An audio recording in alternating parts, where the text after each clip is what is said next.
Welcome back to another ReachMail tutorial. Today we are here to discuss the mailing options within ReachMail.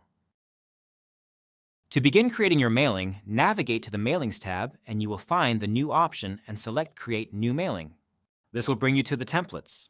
From here, you can select a pre-built template to begin your content creation, or you can create from scratch. This will allow you to create your mailing as you see fit. If you wish to preview or use a template, you can hover over the template and select Preview or use this to start your mailing. You have several other options for creating a mailing. The first is to use one of your templates found in the My Template section.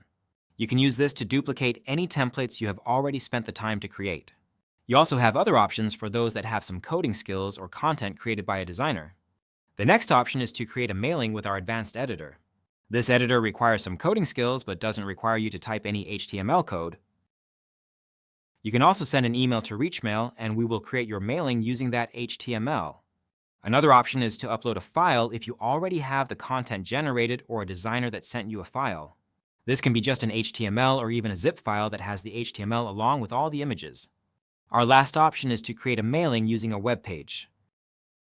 After you have completed your mailing, you can send test messages to specific emails that you may need to receive feedback from.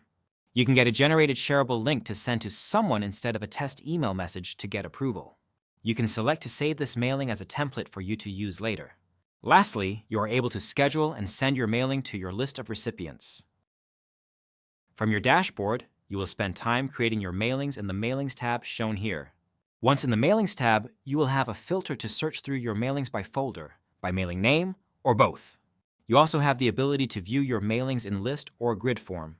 Once a mailing is selected, you can schedule, delete, send a test message, move to a folder, or archive your mailing. Thank you for taking the time to learn about mailings. We are excited to see what you can create.